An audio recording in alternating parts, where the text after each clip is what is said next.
Dos discos de hockey idénticos se mueven sobre una pista a la misma rapidez de 3 metros sobre segundo en direcciones paralelas y opuestas cuando chocan entre sí en la forma indicada.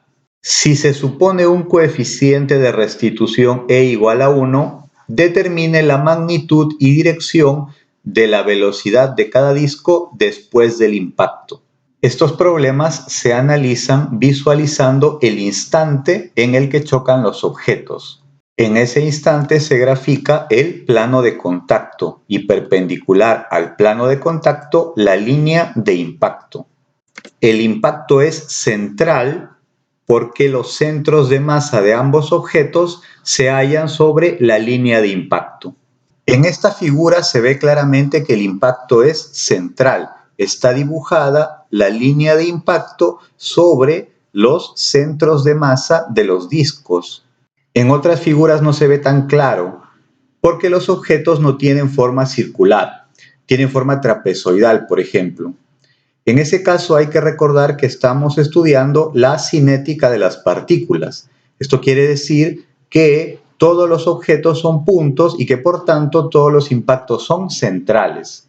Por otro lado, el impacto es oblicuo porque las velocidades iniciales de los objetos en colisión no son paralelas a la línea de impacto. Aquí vemos las velocidades iniciales son horizontales y no son paralelas a la línea de impacto, sino que forman un ángulo de 20 grados con la línea de impacto. Basta que una velocidad inicial no sea paralela a la línea de impacto para que el impacto sea oblicuo. En el plano de contacto ubicamos el eje T y en la línea de impacto ubicamos el eje N. Las velocidades iniciales, que son dato del problema, las vamos a descomponer en una componente tangencial y en una componente normal. Entonces lo graficamos. La velocidad en A en una componente tangencial y en una componente normal. Y también la velocidad inicial de B en una componente tangencial y en una componente normal. Este ángulo que tenemos aquí es el ángulo entre la horizontal y la línea de impacto, que es igual a 20 grados. Aquí lo vemos. Entre la línea de impacto y la horizontal son 20 grados. Aquí lo colocamos. Entonces se trata de un impacto central oblicuo. En estos casos, en la dirección tangencial, la velocidad se mantiene antes y después del choque. Tenemos la velocidad de A en la dirección tangencial, que sería esta componente, VA seno de 20, pero con signo negativo porque va hacia abajo. VA es, dato del problema, el módulo de la velocidad inicial, que sería 3, sería menos 3 seno de 20, y esta componente tangencial de la velocidad es constante, es la misma antes y después del choque. La componente tangencial de la velocidad en B sería rapidez de B seno de 20, es decir, 3 seno de 20. Ambas velocidades en metros sobre segundo. La componente tangencial de la velocidad en B es esta de aquí, positiva porque va hacia arriba. Y es 3 seno de 20 antes y después del choque. Porque repetimos, en la dirección tangencial las velocidades permanecen constantes. Y en la dirección normal se aplican dos ecuaciones. Una ecuación es la conservación de la cantidad de movimiento y la otra es la del coeficiente de restitución. Así se trabajan los casos de impacto central oblicuo. En la dirección normal se conserva la cantidad de movimiento. Entonces planteamos la ecuación de la siguiente manera. La cantidad de movimiento inicial del sistema es igual a la cantidad de movimiento final del sistema. La cantidad de movimiento inicial del sistema es la suma de las cantidades de movimiento iniciales de las partículas. Y la cantidad de movimiento final del sistema es la suma de las cantidades de movimiento finales de las partículas. Cuando digo cantidades de movimiento me refiero masa por velocidad. Hemos llamado velocidad de A en el instante 1 y velocidad de B en el instante 1 a las velocidades iniciales, justo antes del choque, y velocidad de A en el instante 2 y velocidad de B en el instante 2 a las velocidades finales, justo después del choque. Como se conocen las velocidades iniciales, entonces podemos hallar las componentes normales. Por ejemplo, la componente normal de la velocidad de A en el instante inicial, instante 1, sería 3 coseno de 20, es esta componente. 3 coseno de 20 positivo porque va hacia la derecha. Y la componente normal de la velocidad de B en el instante 1, instante inicial, sería menos 3 coseno de 20, que sería esta componente. 3 coseno de 20, pero hacia la izquierda, se le antepone el signo negativo. Y eso lo reemplazamos en la fórmula de la conservación de la cantidad de movimiento, obteniendo lo siguiente. Aquí reemplazamos la componente normal de la velocidad de A en el instante inicial, 3 coseno de 20, y la componente normal de la velocidad de B en el instante inicial, menos 3 coseno de 20. Como los discos son idénticos, entonces masa de A igual masa de B igual M. Y aquí también masa de A igual masa de B igual M. Aquí podemos simplificar M, M, M, M. Y me queda que la suma de las componentes normales de las velocidades finales sería igual a 0. 3 coseno de 20 menos 3 coseno de 20.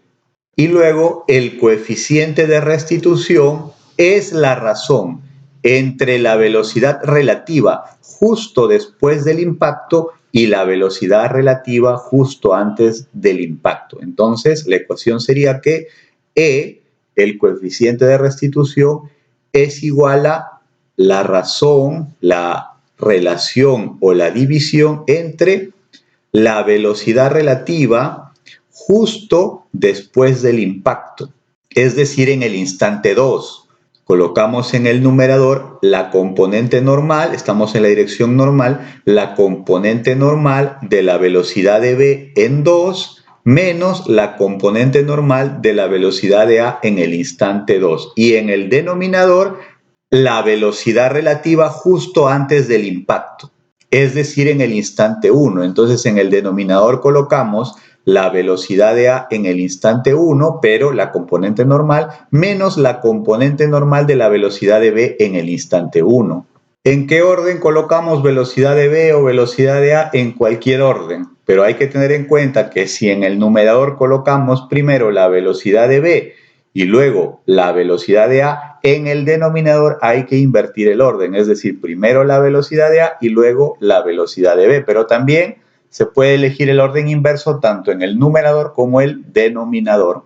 Los datos que conocemos son las velocidades iniciales, entonces podemos reemplazar las componentes normales de las velocidades iniciales que están aquí en el denominador. Entonces sería la componente normal de la velocidad de A en el instante inicial sería 3 coseno de 20. Aquí arriba lo hemos reemplazado.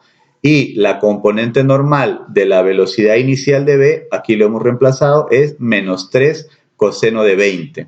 Entonces, en el denominador queda 6 coseno de 20. Este menos con este menos se hace más y queda en el denominador 6 coseno de 20 que luego pasa a multiplicar a 1, quedando que la velocidad relativa justo después del impacto es 6 coseno de 20. En el orden que hemos escogido sería la componente normal de la velocidad final de B menos la componente normal de la velocidad final de A es 6 coseno de 20. Y luego si sumamos estas dos ecuaciones, se van a eliminar la componente normal de la velocidad de A en el instante final y menos la componente normal de la velocidad de A en el instante 2. Se eliminan y me queda dos veces la componente normal de la velocidad de B en el instante 2. Y esto sería igual a 6 coseno de 20, que sería 0 más 6 coseno de 20, quedando que la componente normal de la velocidad final de B es 3 coseno de 20 en metros sobre segundo. Y como las velocidades finales deben sumar 0, entonces la componente normal de la velocidad final de A sería menos 3 coseno de 20. Ya tenemos las componentes normales de las velocidades finales y entonces también tenemos las componentes tangenciales, que son, las componentes tangenciales son las mismas antes y después del choque. Por eso acá no se especifica instante 1, instante 2, no es necesario. Entonces, vectorialmente, la velocidad final de A sería menos 3 seno de 20 por el unitario tangencial y acá menos 3 coseno de 20 por el unitario normal. Y la velocidad final de B sería 3 seno de 20 por el unitario tangencial más 3 coseno de 20 por el unitario normal. Ambas velocidades finales están en unidades metros sobre segundo. Y también notamos que velocidad de B en el instante final es el vector opuesto de la velocidad final de A. Esto lo podemos notar porque matemáticamente la velocidad de B en el instante final es igual a la velocidad de A en el instante final, pero multiplicado por menos 1. Al final del libro se da la respuesta, pero en componentes rectangulares. Entonces vamos a hacer uso de la figura que da el libro para convertir el vector unitario tangencial y el vector unitario normal en las componentes rectangulares. Ubicamos los ejes normal y tangencial y dibujamos referencialmente el vector unitario normal y el vector unitario tangencial. En realidad los vectores unitarios deberían ser más pequeños porque dado que las velocidades iniciales que están aquí, estas velocidades horizontales tienen un módulo 3, se supone que el módulo 1 debería ser la tercera parte, es decir, el vector unitario es más pequeño, pero estos vectores unitarios solamente han sido dibujados referencialmente para hallar sus componentes rectangulares. Entonces el vector unitario normal lo vamos a expresar como la suma de dos componentes rectangulares. Como el módulo es 1, esta componente sería 1 coseno de 20 y esta componente sería 1 seno de 20. Entonces el vector unitario normal sería igual a 1 coseno de 20i más seno de 20j. Y el vector unitario tangencial también, una componente vertical y una componente horizontal. Aquí vamos a trazar una línea horizontal y este ángulo de aquí es 20 grados porque es el ángulo que forma el eje normal con la horizontal. Aquí también está, es el mismo ángulo que forma el eje normal con la horizontal, es de 20 grados y aquí también es de 20 grados. Como la horizontal con la vertical forman 90 grados, entonces aquí sería el complemento de 20, es decir, 70 grados. Y como el eje N con el eje T forman también 90 grados, aquí sería el complemento de 70, es decir, 20 grados. El módulo del vector unitario es 1 y entonces aquí sería coseno de 20. Verticalmente la componente es coseno de 20 y aquí es seno de 20. Entonces el unitario tangencial es menos seno de 20i más coseno de 20j. Y luego estos dos los reemplazamos aquí. En la velocidad final de A, reemplazando sería menos 3 seno de 20 por el unitario tangencial, que sería esto de aquí. Lo colocamos aquí. Menos 3 coseno de 20 por el unitario normal, que sería todo esto de aquí. Lo colocamos aquí y luego ya multiplicamos, quedando esto para la velocidad final de A. Y luego agrupando queda de la siguiente manera. En I queda 3 veces seno cuadrado de 20 menos coseno cuadrado de 20, que sería aquí. 3 seno cuadrado de 20 menos 3 coseno cuadrado de 20 es esto. 3 veces, abre paréntesis, seno cuadrado menos coseno cuadrado. Y en J queda menos 3 seno de 20 coseno de 20 menos 3 seno de 20 coseno de 20 sería menos 6 seno de 20 coseno de 20. Podemos expresar de la siguiente manera la velocidad final de A, ya no sacando un factor común 3, sino menos 3. Entonces dentro del paréntesis se invertiría el orden, ya no sería seno cuadrado menos coseno cuadrado, sino coseno cuadrado menos seno cuadrado.